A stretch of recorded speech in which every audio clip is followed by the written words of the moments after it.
أعوذ بالله السميع العليم من الشيطان الرجيم من همزه ونفخه ونفثه والسابقون الأولون من المهاجرين والأنصار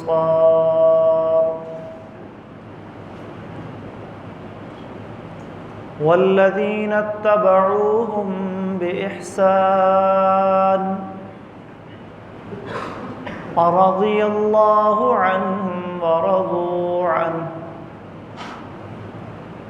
وأعد لهم جنات تجري تحتها الأنهار ذلك الفوز العظيم.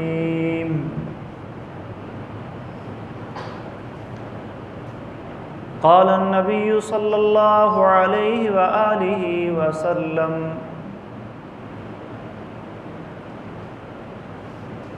أوثق عرى الإيمان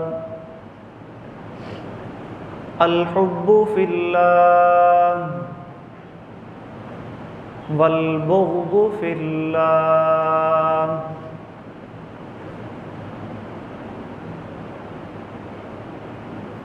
اللہ رب العالمین نے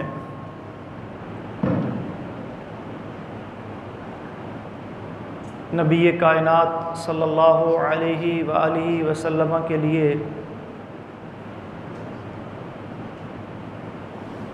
ہر چیز کا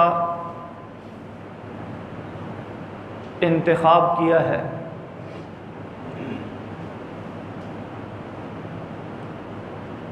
قوم، قبیلہ، حسب و نسب، وقت، خاندان، اصحاب، ایک ایک چیز اللہ تبارک و تعالی نے منتخب فرمائی ہے.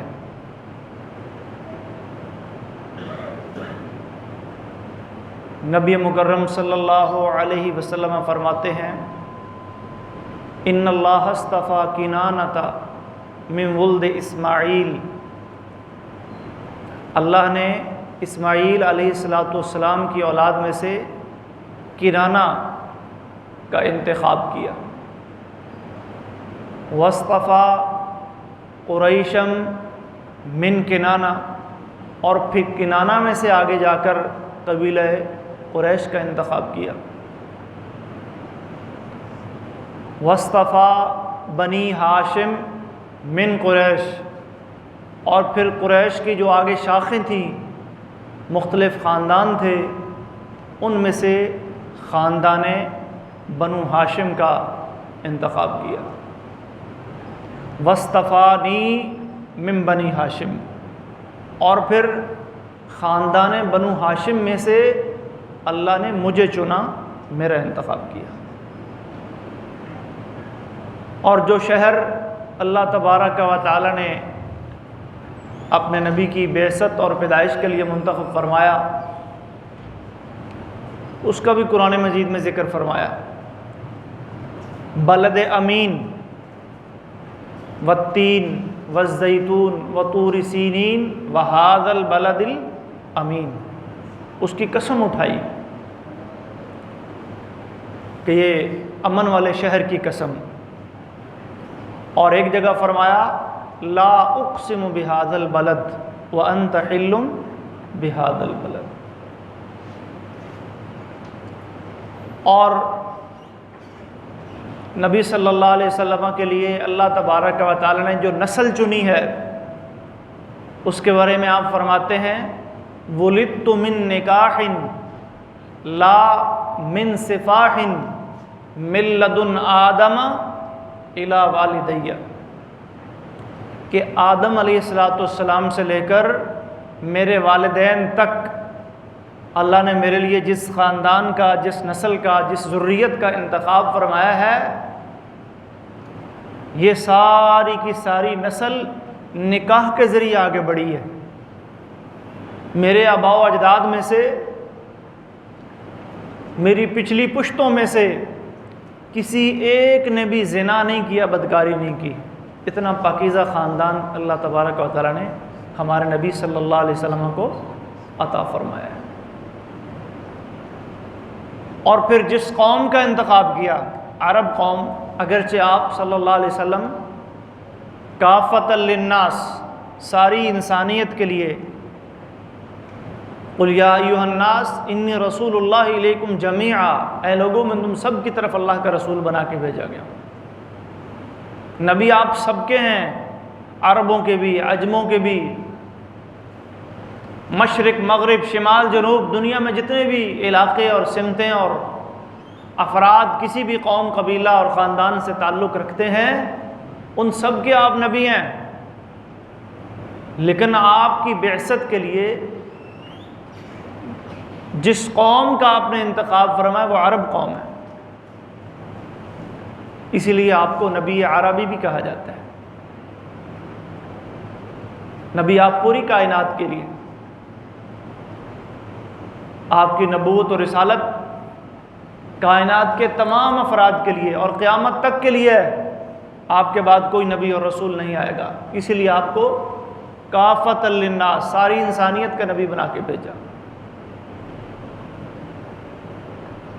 لیکن عربوں میں کوئی ایسی خوبی، کوئی ایسا وصف، کوئی ایسی کوالٹی اللہ تبارک و تعالیٰ نے دیکھی اور رکھی کہ اپنے نبی کی پیدائش کے لیے اور بعثت کے لیے عرب قوم کا انتخاب فرمایا۔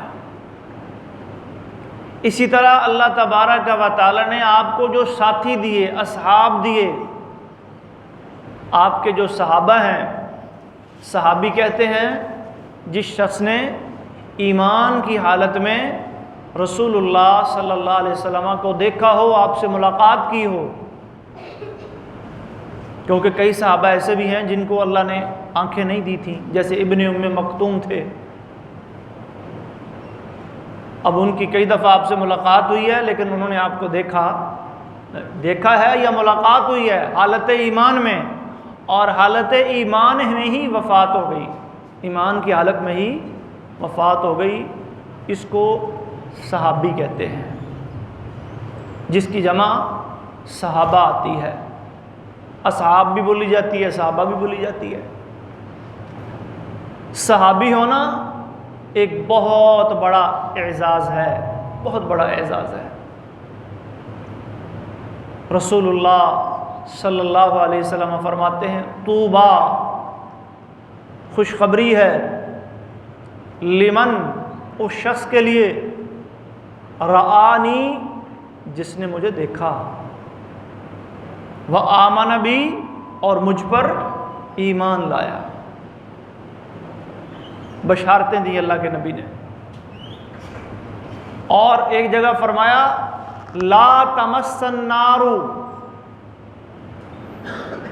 من رآنی، جس بندے نے حالت ایمان میں مجھے دیکھ لیا، جہنم کی آگ اس کو نہیں چھوئے گی۔ کتنا بڑا اعزاز ہے۔ اور پھر اللہ تبارک و تعالیٰ نے قرآن مجید میں اپنے نبی کے ساتھیوں کے تذکرے مختلف انداز میں کیے۔ اولئک الذین امتحن اللہ قلوبہم للتقوی، کہیں فرمایا اللہ نے ان کے دلوں کو تقوی کی دولت کے لیے جانچ لیا ہے، پرکھ لیا ہے۔ یہ تقوی جیسی عظیم نعمت اس کے قابل ہیں کہ یہ تقوی جیسی عظیم نعمت ان کو عطا کی جائے۔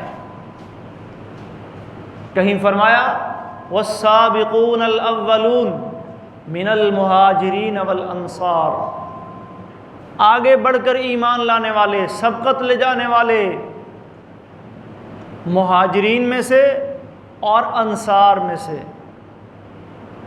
والذین اتبعوہم، اور وہ جنہوں نے ان کی پیروی کی، ان کے نقش قدم پر چلے، احسان کے ساتھ چلے، اچھے طریقے کے ساتھ چلے، رضی اللہ عنہم، اللہ ان سے راضی ہو گیا، ورضوا عنہ، اور وہ اللہ سے راضی ہو گئے۔ اعد لہم جنات تجری تحتها الانہار، اللہ نے ان کے لیے جنتیں تیار کی جن کے نیچے نہریں بہتی ہیں۔ اور اس سے بڑی بھی کوئی کامیابی ہو سکتی ہے؟ فرمایا ذالک الفوز العظیم، یہی بڑی کامیابی ہے۔ صحابہ کرام کی جماعت کو اللہ تبارک و تعالی نے اپنی جماعت قرار دیا، اولئک حزب اللہ، یہی لوگ اللہ کی جماعت ہیں۔ ان کے بارے میں فرمایا اولئک هم الراشدون، اولئک هم المفلحون، یہ ہدایت یافتہ ہیں، یہ کامیاب ہونے والے ہیں، یہ فائزون ہیں۔ جگہ جگہ قرآن مجید میں اللہ تبارک و تعالی نے ان کے بارے میں تعریفی اور توصیفی کلمات ادا فرمائے۔ ان کے ایمان کی خود اللہ نے قرآن میں شہادت دی، ان الذین آمنوا والذین ہاجروا وجاہدوا فی سبیل اللہ والذین آووا ونصروا اولئک هم المؤمنون حقا۔ جو لوگ ایمان لائے، انہوں نے ہجرت کی، اللہ کی راہ میں جہاد کیا اور اپنے مہاجر بھائیوں کے لیے پناہ کا ذریعہ بنے، اپنے پاس آنے والوں کو پناہ دی، یہی کون ہیں؟ المؤمنون حقا، سچے مومن۔ اور نبی مکرم صلی اللہ علیہ وسلم نے بھی، اور پھر ایک بات یہ بھی یاد رکھیں، یہ دین اسلام بھی ہمیں اصول دیتا ہے اور دنیا کا بھی یہ اصول ہے، یہ اسلامی اصول بھی ہے، اور اگر دنیاوی اعتبار سے دیکھا جائے تو یہ دنیا کا بھی اصول ہے کہ انسان اپنی کمپنی سے پہچانا جاتا ہے۔ بندے کا اندازہ لگانا ہو کہ یہ کس طرح ہے، کس طرح کا ہے، تو لوگ کہتے ہیں بھی اس کے دوست، اس کے ساتھی، اس کے ساتھ اٹھنے بیٹھنے والے، ان کو دیکھو وہ کیسے ہیں۔ اگر وہ اچھے ہیں، یہ اچھے انسانوں میں اٹھتا بیٹھتا ہے، اس کے تعلقات اچھے لوگوں سے ہیں، تو یہ اچھا ہوگا۔ اور اگر اس کا اٹھنا بیٹھنا برے لوگوں کے ساتھ ہے، مشکوک لوگوں کے ساتھ ہے، کوئی غلط کام کرنے والوں کے ساتھ ہے، تو لوگ اس بندے کو بھی اسی کیٹیگری میں شمار، بھئی یہ بھی اسی طرح کہیں۔ اگر شرابیوں کے ساتھ بیٹھتا ہے تو لوگ کیا کہیں گے؟ پیتا ہوگا۔ چوروں کے ساتھ بیٹھتا ہے، اس کا اٹھنا بیٹھنا، اس کی یاری دوستی اگر چوروں کے ساتھ ہے تو لوگ خامخواہ آپ پہ شک کریں گے، بھی تو بھی انہی کے ساتھ ملا ہوا ہے۔ اور دین اسلام بھی یہی کہتا ہے، المرء علی دین خلیلی، آدمی اپنے دوست کے دین پر ہوتا ہے۔ فَلْيَنْظُرْ أَحَدُكُمْ مَنْ يُخَالِلْ، ہر بندہ دیکھے اس کی دوستی، اس کے تعلق کن افراد سے ہیں۔ مَثَلُ الْجَلِيسِ الصَّالِحِ وَالْجَلِيسِ السُّوءِ كَحَامِلِ الْمِسْكِ وَنَافِخِ الْكِيرِ، صحیح بخاری اور مسلم کی حدیث میں نبی صلی اللہ علیہ وسلم نے اچھے اور برے دوست کی مثال خوشبو بیچنے والے اور لوہار سے دی ہے۔ خوشبو بیچنے والا اچھا دوست، خوشبو بیچتا ہے، آپ اس کے پاس جاتے ہیں، خوشبو سونگھتے ہیں، پسند آ جاتی ہے، خرید لیتے ہیں، ہو سکتا ہے وہ ہدیہ کر دے، تحفہ کر دے، نہیں تو پھر خوشبو تو سونگھنے کو ملتی ہے نا۔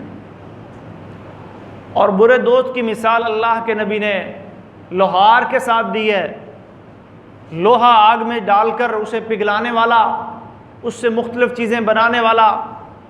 آپ اس کے پاس جا کے بیٹھتے ہیں تو لوہے کی چنگاریاں اٹھ اٹھ کے آپ کے کپڑوں کو بھی داغ کرتی ہیں، آپ کے کپڑوں کو بھی میل کچیل والا کر دیتی ہیں۔ اور اگر آپ کپڑے سمیٹ کے بیٹھ جائیں، رسول اللہ فرماتے تو وہاں سے جو ناگوار مہک اور بو اٹھ رہی ہوتی ہے، اس سے اپنے آپ کو آپ نہیں بچا سکتے۔ تو اللہ تبارک و تعالیٰ نے اپنے نبی کے لیے جن افراد کی صحبت کا انتخاب کیا، کیا وہ معمولی افراد ہوں گے؟ ایسا نہیں ہو سکتا کہ اللہ تبارک و تعالیٰ اپنے نبی کے افراد کے لیے کوئی معمولی سے افراد کا جو ہے وہ انتخاب کر لے۔ بڑے عظیم لوگ تھے، قربانیاں دینے والے، اپنا تن من دھن اسلام کی خاطر قربان کر دینے والے،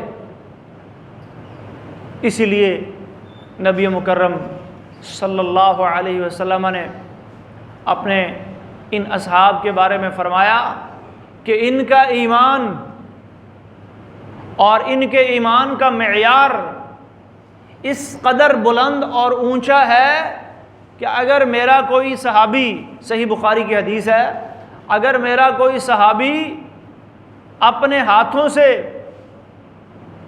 ایک مد، تقریباً آدھا کلو، یہ دونوں ہاتھوں کو اکٹھا کریں تو عربی اصطلاح میں اس کو مد کہا جاتا ہے۔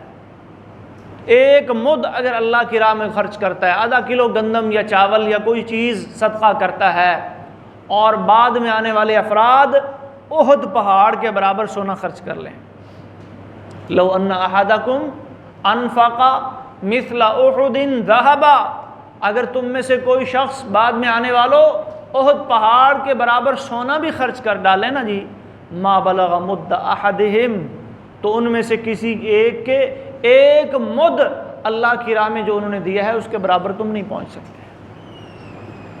ایک مد کے بعد فرمایا ولا نصیفہ، ایک مد چھوڑ آدھا مد کے برابر بھی تم نہیں پہنچ سکتے۔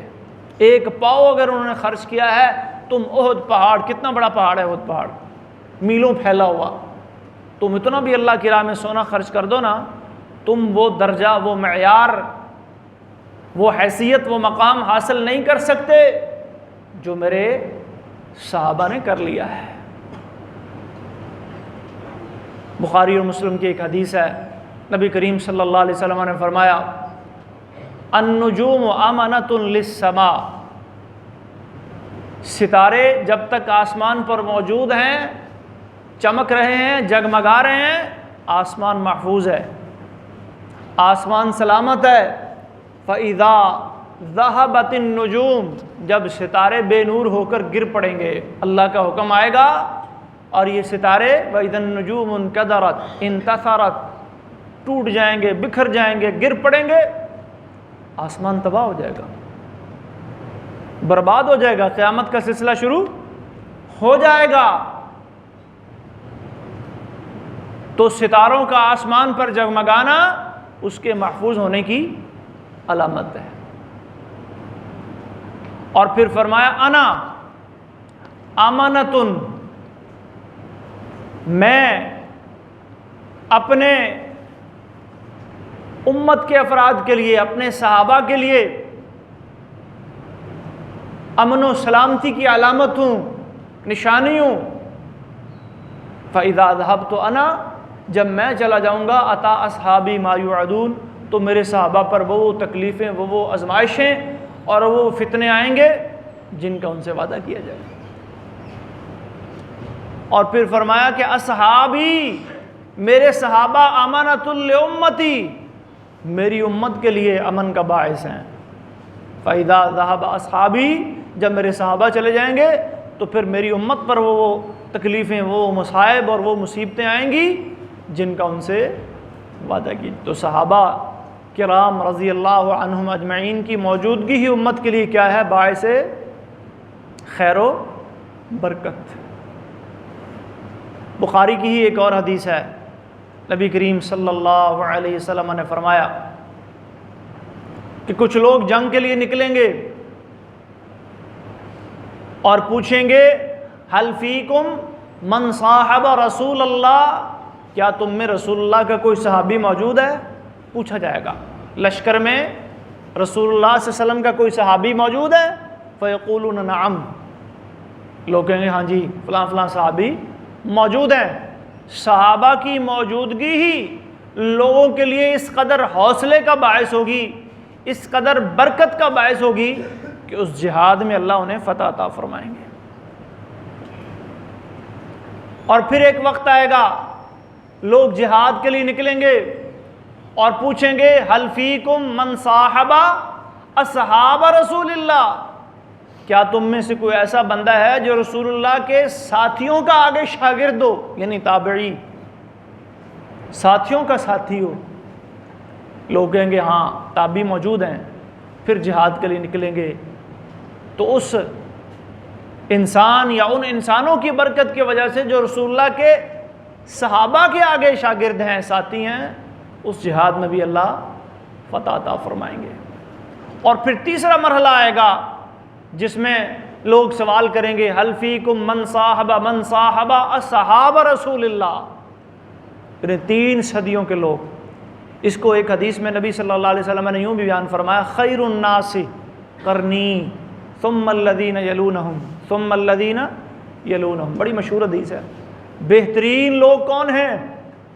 میرے زمانے کے لوگ، میری صدی کے لوگ جو مجھ پر ایمان لائے، ایمان والے۔ آپ کے زمانے میں ابو جہل بھی تھا، عتبہ شیبہ اور ولید بھی تھے، لیکن بہترین لوگ کن کو کہا گیا؟ جو میرے دور کے، میرے زمانے کے لوگ ہیں، میرے صحابہ ہیں اور مجھ پر ایمان لائے ہیں، جنہوں نے مجھ کو دیکھا ہے۔ ثم الذین یلونہم، پھر وہ جو ان کے بعد آئیں گے، یعنی تابعین۔ ثم الذین یلونہم، پھر وہ جو ان کے بعد، یعنی تبع تابعین۔ یہ 3 وہ ادوار ہیں، اور یہ 3 ان ادوار کے لوگ ہیں جن کے بہترین ہونے کی جناب محمد الرسول اللہ صلی اللہ علیہ وسلم نے خود شہادت دی، گواہی دی۔ پھر کیا ہوگا؟ ثم یفشو الکذب، پھر جھوٹ عام ہو جائے گا، پھر خیانت عام ہو جائے گی، امانت ٹوٹ جائے گی، معاملات نااہل لوگوں کے سپرد کر دیے جائیں گے، لوگ جھوٹ بولنے میں کوئی شرم اور عار محسوس نہیں کریں گے۔ وَيَظْهَرُ فِيهِمُ السَّمَنُ، اور لوگوں میں کھانے پینے کا اور دنیا کی لذتوں کے پیچھے بھاگنے کا ذوق و شوق پیدا ہو جائے گا۔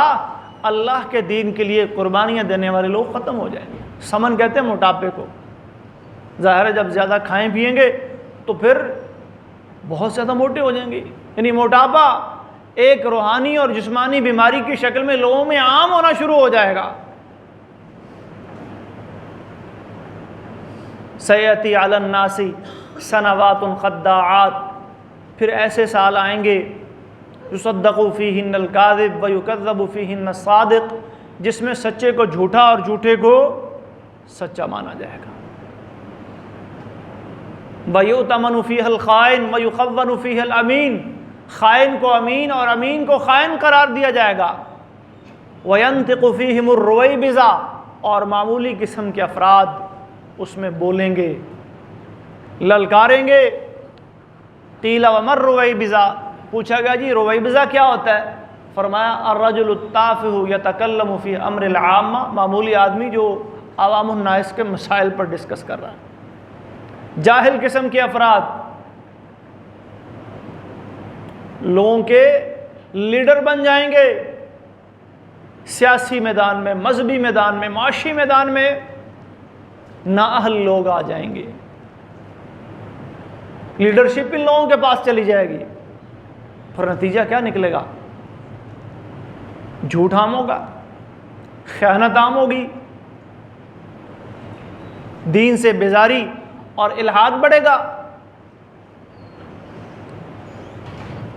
تو رسول اللہ صلی اللہ علیہ وسلم کے اصحاب ایمان کے اعتبار سے، دین کے اعتبار سے بہترین افراد ہیں۔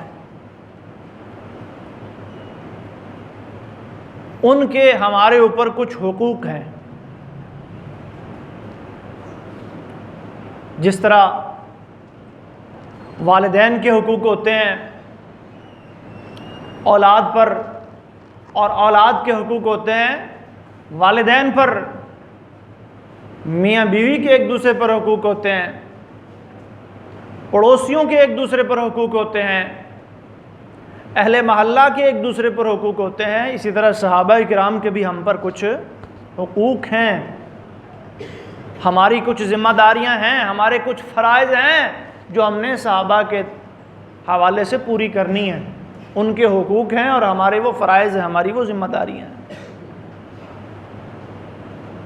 تو سب سے پہلا حق صحابہ کرام رضی اللہ عنہم اجمعین کا وہ یہ ہے کہ ہم ان سے محبت کریں۔ رسول اللہ صلی اللہ علیہ وسلم فرماتے ہیں اوثق عر الایمان، ایمان کی کڑیوں میں سے سب سے مضبوط ترین کڑی، عروہ کی جمع عرا، کیا ہے؟ الحب فی اللہ والبغض فی اللہ، اللہ کی خاطر کسی سے محبت کرنا اور اللہ کی خاطر کسی سے نفرت کرنا۔ یہ المعجم الکبیر طبرانی کی روایت ہے، اور سنن ابی داؤد کی روایت ہے، فرمایا من احب للہ وابغض للہ واعطى للہ ومنع للہ فقد استکمل الایمان، جس نے اللہ کی خاطر محبت کی، اللہ کی خاطر نفرت کی، اللہ کی خاطر کسی کو کچھ دیا اور اللہ کی خاطر روک لیا، نہ دیا، ایسے بندے نے اپنا ایمان کیا کر لیا؟ مکمل کر لیا۔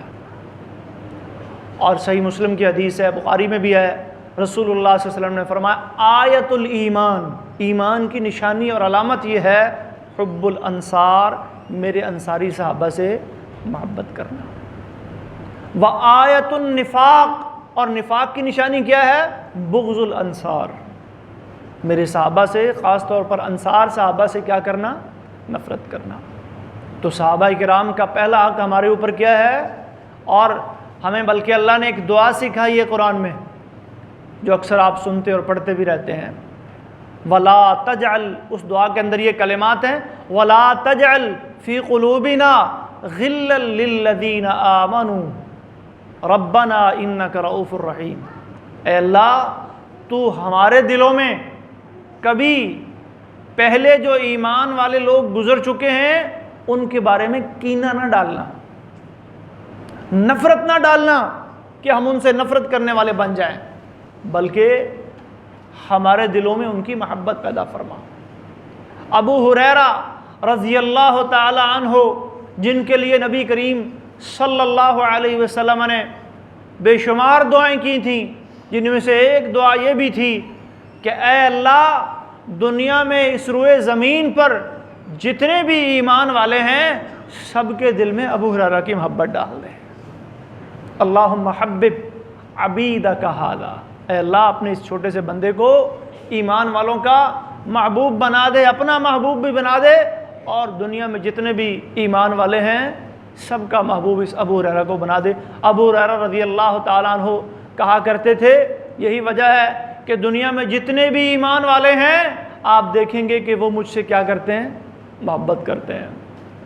اور ہماری یہ محبت کس وجہ سے ہے؟ ابو ہریرہ رضی اللہ تعالی عنہ قبیلہ دوس کے رہنے والے، ایک غیر عربی، عجمی تھے، یہ فارسی زبان تھی ان کی، عربی نہیں ہے، لیکن اتنا بلند مقام کیسے مل گیا؟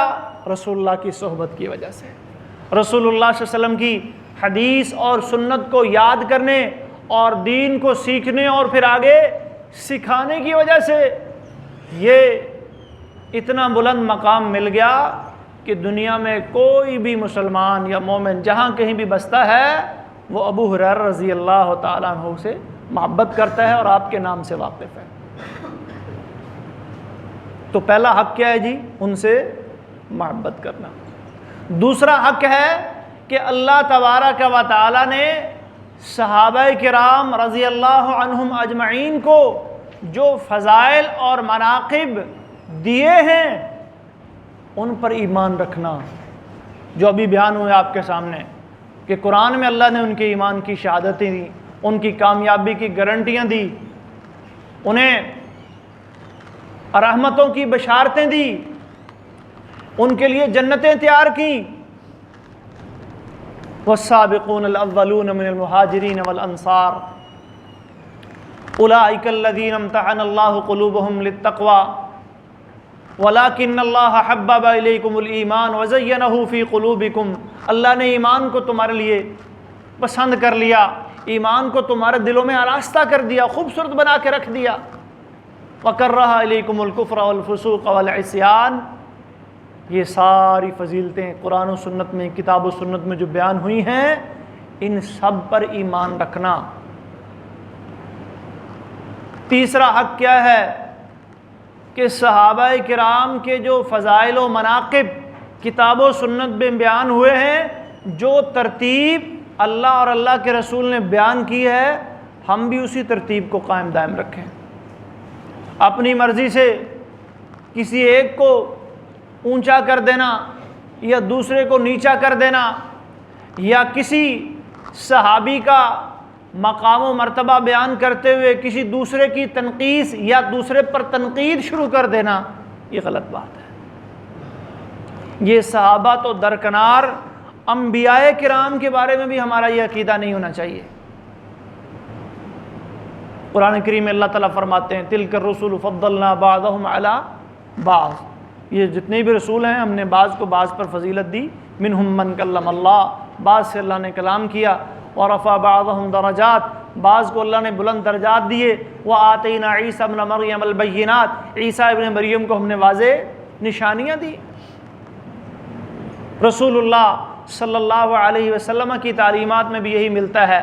ایک حدیث میں آتا ہے کسی صحابی نے آ کے کہا یا خیر البریہ، اے مخلوقات میں سے سب سے بہترین، آپ نے فرمایا ذاک ابراہیم، وہ میں نہیں، وہ تو ابراہیم تھے، یعنی اپنے آپ کو متواضع کیا۔ ایک حدیث میں آتا ہے بخاری میں، آپ نے فرمایا کہ تم یہ مت کہو انا خیر من یونس ابن متہ، کہ میں یونس بن متہ، یونس جو اللہ کے نبی تھے ان سے میں بہتر ہوں، وہ مجھ سے بہتر تھے۔ تو صحابہ کرام کے بارے میں تو یہ اصول اور ضابطہ ہم نے رکھنا ہی رکھنا ہے کہ جو فضائل یا جو تفضیل اللہ تبارک و تعالی نے دی ہے یا اللہ کے نبی نے بیان کی ہے ہم وہیں پہ رہیں، ہم کسی ایک کے مقام کو بیان کرتے ہوئے دوسرے کو چھوٹا ہے، دوسرے کو حقیر مت جانیں۔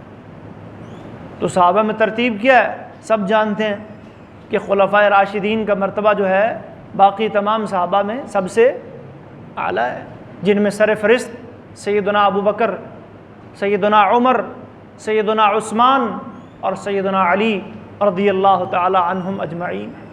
یہی ترتیب فضیلت کی ہے کہ اس امت میں نبی صلی اللہ علیہ وسلم کے بعد سب سے افضل کون ہے؟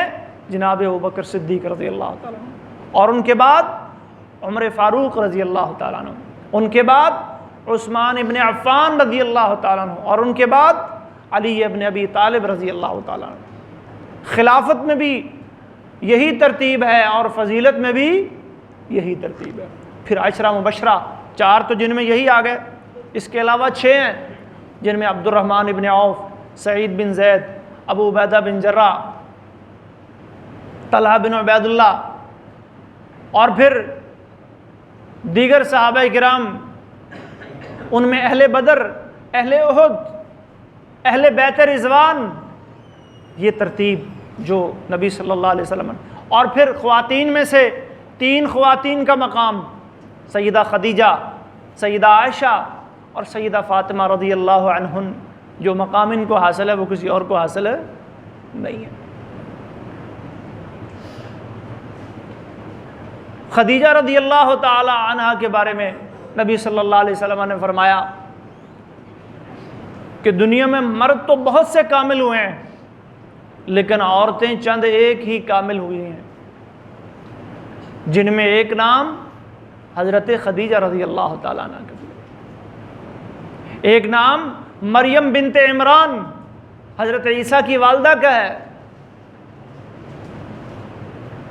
اور فاطمہ رضی اللہ تعالیٰ عنہ کے بارے میں فرمایا کہ سیدۃ نساء اہل الجنہ، وہ جنتی عورتوں کی سردار ہے۔ عائشہ رضی اللہ تعالیٰ عنہ کے بارے میں فرمایا کہ عائشہ کی فضیلت دنیا کی دیگر عورتوں پر ایسے ہے جیسے کھانے میں شرید سب کھانوں سے افضل ہوتا ہے۔ بخاری و مسلم میں حدیث ہے، آپ سے پوچھا گیا کہ آپ کو دنیا میں سب سے زیادہ محبوب کون ہے؟ آپ نے فرمایا عائشہ۔ پوچھنے والے نے پوچھا من الرجال، مردوں میں سب سے زیادہ محبوب کون ہے؟ قال ابوہا، فرمایا عائشہ کا باپ۔ تو جب اللہ کے نبی ترتیب بیان کر رہے ہیں تو ہم کون ہوتے ہیں اس پر کوئی اعتراض کرنے والے؟ اور یہ قاعدہ یاد رکھیں، کسی ایک صحابی کی تعریف یا اس کی فضیلت یا اس کا مقام کبھی اس انداز میں بیان نہیں کرنا چاہیے، روایت نہیں کرنا چاہیے کہ کسی دوسرے صحابی کی توہین یا تنقیص کا پہلو نکلے۔ اللہ نے ہر کسی کو مختلف خوبیوں سے نوازا ہے۔ صحابہ کے حقوق میں سے ایک حق یہ بھی ہے کہ ان کے لیے دعا کرنا، بخشش کی دعا کرنا۔ ایک دعا تو وہ جو اللہ نے خود قرآن میں بھی کی ہے، رضی اللہ عنہم ورضوا عنہ، جب بھی کسی صحابی کا نام آئے تو ساتھ رضی اللہ عنہ کے کلمات، صحابیہ کے لیے رضی اللہ عنہا، اور ایک سے زیادہ ہوں تو رضی اللہ عنہم کے کلمات یہ ضرور ادا کریں۔ والذین جاءوا من بعدهم یقولون ربنا اغفر لنا ولإخواننا الذین سبقونا بالایمان۔ اور قرآن میں اللہ نے یہ ہماری ذمہ داری بھی لگائی ہے کہ بعد میں آنے والے پہلوں کے لیے کیا کریں گے؟ بخشش کی دعا کریں گے۔ اور بخشش کی دعا کن کے لیے کرنی ہے؟ اللہ اکبر، جن کے بخشش کے اعلان اللہ نے آسمانوں سے کیے ہیں۔ بدر والوں کے بارے میں کیا فرمایا اللہ کے نبی نے؟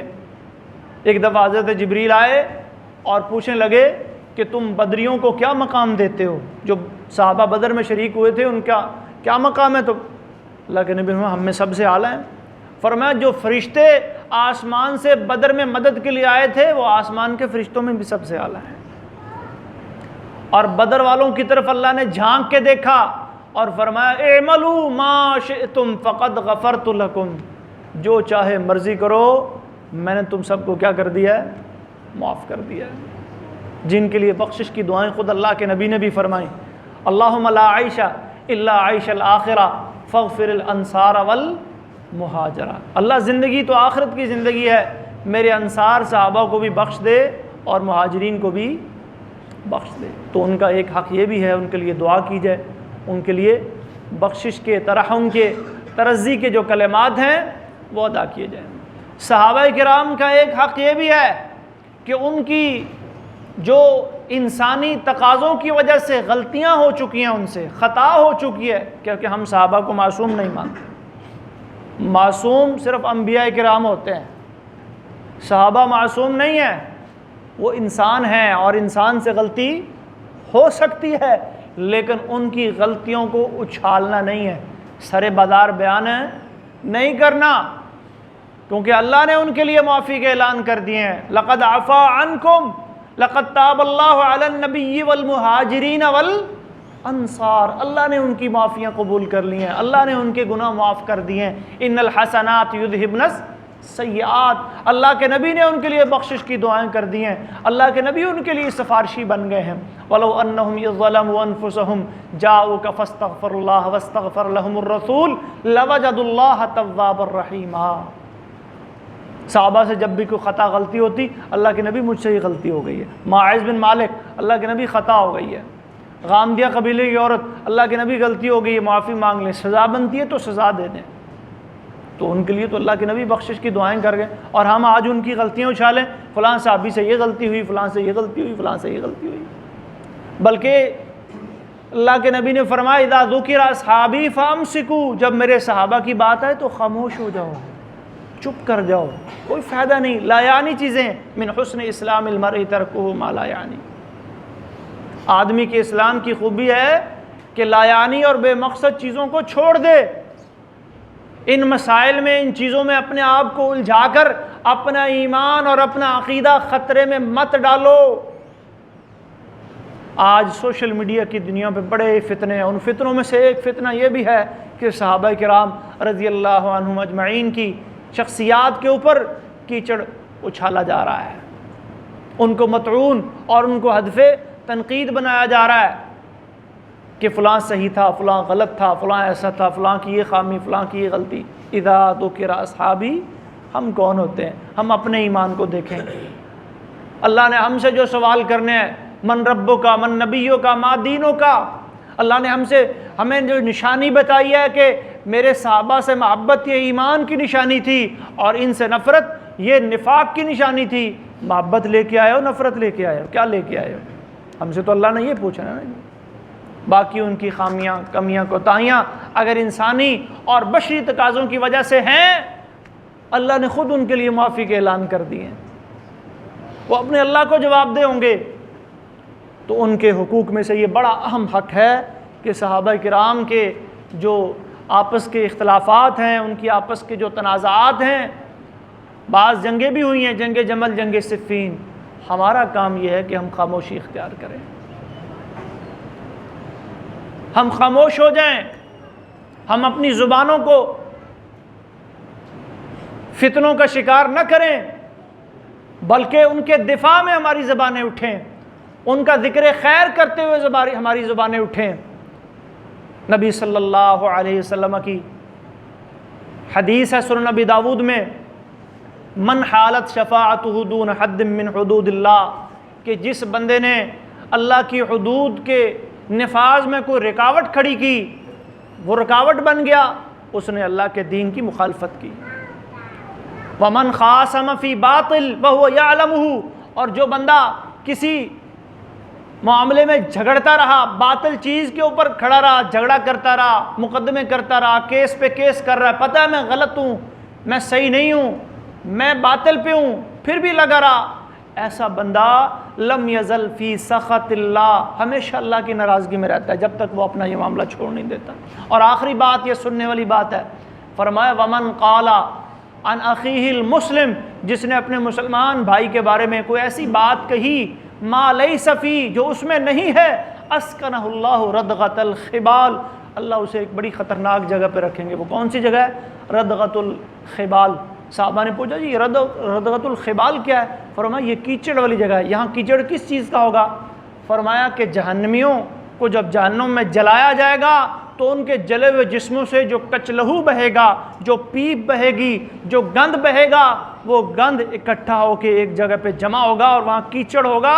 جو شخص اپنے کسی مسلمان بھائی کے بارے میں ایسی بات کہتا ہے جو اس میں ہے ہی نہیں، جو اس نے کہی نہیں، اللہ اسے اس جگہ پہ رکھے گا۔ اور اگر صحابہ کے بارے میں ایسی بات کر دی جائے، کیونکہ بعد کے زمانوں میں بہت کچھ مشہور کر دیا گیا کہ فلاں نے غصب کر لیا، فلاں کا حق، فلاں نے فلاں کو مارا، فلاں نے فلاں کو پیٹا، فلاں نے یہ کیا، یہ جھوٹی داستانیں اور روایات گھڑ گھڑ کے سنائی اور بیان کی جاتی ہیں۔ اپنا ایمان بچائیے، ان کو سننے سے احتراز کیجئے، بچیے ان چیزوں سے۔ اذا ذکر اصحابی فامسکوا، جو اللہ نے حقوق متعین کیے، اللہ کے نبی نے حقوق بتائے ہیں، صحابہ کے، اس امت کے بہترین لوگوں کے، ان حقوق کو ادا کیجئے اور اپنا ایمان محفوظ کیجئے۔ اللہ تبارک و تعالی ہمیں سمجھنے اور عمل کرنے کی توفیق عطا فرمائے۔ وآخر دعوانا ان الحمد للہ رب العالمین۔